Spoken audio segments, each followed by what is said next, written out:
Hello everyone, Virani sir is here. મિત્રો, chapter 1 ની અંદર છેલ્લા વિડિયોની અંદર આપણે વિદ્યુત ભારોની અંદર વાત કરી હતી. છેલ્લે વિદ્યુત બળ માટે સંપાતપણાનો સિદ્ધાંત આપણે ભણ્યા. ચેપ્ટરનું નામ તમને બધાને ખબર છે, વિદ્યુત ભારો અને ક્ષેત્રો. આજે આપણે ચેપ્ટરનું નામની અંદર બીજો ટોપિક છે એનું સમજવાના છે, અને છે વિદ્યુત ક્ષેત્ર.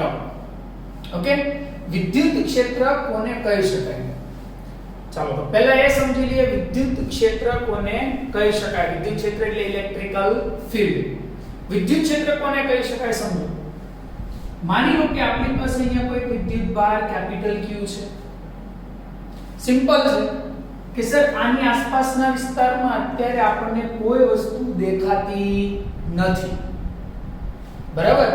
પણ જો હું અહીંયા નજીકમાં કોઈ બીજો સ્મોલ q વિદ્યુત ભાર લાવી દઉં, શું લાવી દઉં? સ્મોલ q વિદ્યુત ભાર, તો સ્વાભાવિક છે, આપણને બધાને ખબર છે, બે વિદ્યુત ભારો વચ્ચે કુલંબીય બળ લાગશે.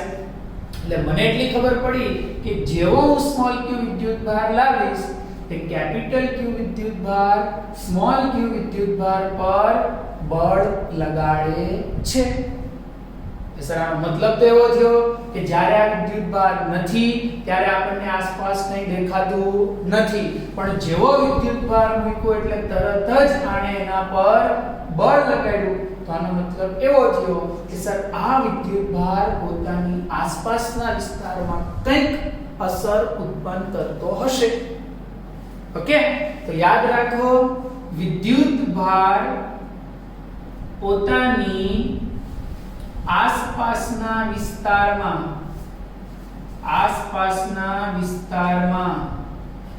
જે અસર પ્રવર્તાવે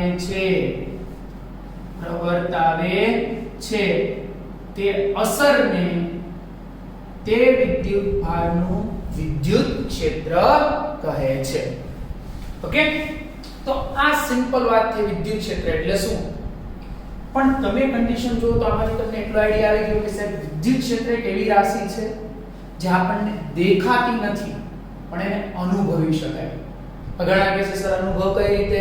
તો તમે અહીંયા જોઈ શકો છો કે આ વિદ્યુત ભાર આના પર શું લગાડ્યું? બળ. જો આના પર બળ ન લગાડત તો આપણને એનો અનુભવ થાત નહીં, પણ બળ લગાડ્યું એ શું દર્શાવે છે? એને આપણે અનુભવી શકીએ છીએ, જોઈ શકાતું નથી. આ સિમ્પલ એક્ઝામ્પલ સમજાવું. ધોરણ 10 ની અંદર તમે ભણ્યા હશો. માની લો કોઈ એક ભાગમાં ચુંબક મૂકેલો છે. સર એ ચુંબકની આજુબાજુના વિસ્તારમાં આપણને કોઈ વસ્તુ દેખાતી નથી, પણ જેવી તમે લોખંડની ખીલી નજીક લાવશો, ચુંબક શું કરે છે? લોખંડની ખીલીને પોતાની તરફ આકર્ષે છે. તો સર આનો મતલબ એવો છે ને કે ચુંબકે પોતાની આસપાસના વિસ્તારમાં કંઈક અસર ઊભી કરી હશે, તો જ લોખંડની તરફ આકર્ષાયો હશે.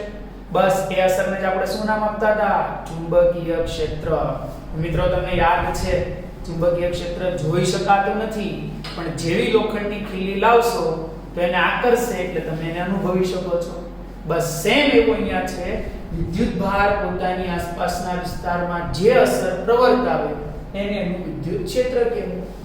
ચાલો, હવે આપણે સમજવું છે કે સર કોઈ પણ બિંદુવત વિદ્યુત ભાર નું વિદ્યુત ક્ષેત્ર કઈ રીતે મેળવી શકાય? શું? બિંદુવત વિદ્યુત ભારનું વિદ્યુત ક્ષેત્ર કઈ રીતે મેળવી શકાય? સમજીએ. ચાલો આને કન્ડિશન વડે. માની લો કે આપણી પાસે અહીંયા યામાક્સ પદ્ધતિના ઉદ્ગમ બિંદુ પર કોઈ એક વિદ્યુત ભાર છે. મારે જાણવું છે કે આ વિદ્યુત ભાર પોતાની આસપાસના વિસ્તારમાં અસર ઉત્પન્ન કરે છે, જેને આપણે વિદ્યુત ક્ષેત્ર કહીએ છીએ. તો સર એ ક્ષેત્ર કેટલું હશે? બરાબર? સાંભળો, માની લો કે અહીંયાથી r અંતરે કોઈ એક બિંદુ P છે, ત્યાં મારે ક્ષેત્ર જાણવું છે. આ વિદ્યુત ભારનું અહીંયા ક્ષેત્ર કેટલું છે એ મારે જાણવું છે. સર એક કામ કરીએ, જ્યાં ક્ષેત્ર જાણવું છે ત્યાં તમે એકમ ધન વિદ્યુત ભાર મૂકી દો. એકમ ધન +1 કુલમ. ઓકે, સર જેવો વિદ્યુત ભાર મૂકશો એટલે આપણને સ્વાભાવિક છે ખબર પડી કે આના વડે એના પર શું લાગશે? કુલંબીય બળ. તો મિત્રો યાદ રાખો આના પરથી વિદ્યુત ક્ષેત્રની બીજી વ્યાખ્યા આવી લખી શકાય, કોઈ પણ બિંદુ આગળ મૂકેલા એકમ ધન વિદ્યુત ભાર પર લાગતા વિદ્યુત બળને એ વિદ્યુત ભારનું વિદ્યુત ક્ષેત્ર કહે છે. Electrical field at distance r is equal to force at distance r by q. જ્યાં સ્મોલ q શું છે? એકમ ધન વિદ્યુત ભાર. F શું છે? આપણા વિદ્યુત ભાર વડે લાગતું બળ. પણ યાદ રાખજો, જે વિદ્યુત ભાર ક્ષેત્ર ઉત્પન્ન કરે છે એને મિત્રો સ્ત્રોત વિદ્યુત ભાર કહેવાય. શું કહેવાય સાહેબ? સ્ત્રોત વિદ્યુત ભાર. અને જે બિંદુએ ક્ષેત્ર નક્કી કરવાનું છે ત્યાં તમે જે વિદ્યુત ભાર મૂકો છો એને પરીક્ષણ વિદ્યુત ભાર, ટેસ્ટિંગ ચાર્જ. આ વિદ્યુત ભાર ફક્ત આના ક્ષેત્રને ટેસ્ટ કરવા માટે મૂકેલો છે, બાકી આ વિદ્યુત ભારનો બીજો કોઈ રોલ નથી. એટલા માટે એને પરીક્ષણ વિદ્યુત ભાર બોલાય છે. ચાલો હવે જાણીએ કે આ બિંદુએ આના વડે ઉત્પન્ન થતું ક્ષેત્ર કેટલું હશે. સૂત્ર તમે જોઈ શકો છો. સૂત્રમાં જો આપણે બળની વેલ્યુ મૂકી દઈએ E at r, F એટલે બળ. બોલો આપણે વિદ્યુત ભાર વચ્ચે લાગતું બળ, કુલમ્બનો નિયમ યાદ કરો, K q1 q2 by r2 into r caret. ઘણા વિચારશે સર r caret કેમ નું આવી ગયું? યાદ કરો, સદિશ કરો. સદિશ બરાબર સદિશનું મૂલ્ય ઇન્ટુ એકમ સદિશ છેદમાં q કેન્સલ. તો ક્ષેત્રનું સૂત્ર શું થઈ ગયું કે q by r2 into r caret. જો મારે ક્ષેત્રનું મૂલ્ય જોઈએ છે તો મળી ગયું કે q by r2. તો મિત્રો યાદ રાખો, બિંદુવત વિદ્યુત ભારના કારણે આપેલા બિંદુ આગળ ઉત્પન્ન થતા ક્ષેત્રનું સૂત્ર કે q by r2. આમાંથી તમે બીજી વસ્તુ પણ સમજી શકો છો. બિંદુવત વિદ્યુત ભારનું ક્ષેત્ર અંતરના વર્ગના વ્યસ્ત પ્રમાણમાં હોય. આમાંથી તમને 1 માર્કનો VSQ પૂછાય. 1 માર્કનો VSQ આવી રીતે પૂછે બોર્ડમાં કે બિંદુવત વિદ્યુત ભારનું ક્ષેત્ર E ચલે છે r⁻n, જ્યાં n બરાબર ખાલી જગ્યા.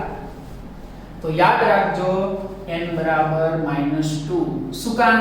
તો અહીંયા જોઈ શકો છો E ચલે છે 1/r². r² ને ઉપર લખું તો શું થઈ ગયું? E ચલે છે r⁻². n બરાબર -2. 1 માર્કમાં આવો પ્રશ્ન પૂછી શકાય. બીજું, વિદ્યુત ક્ષેત્રનો એકમ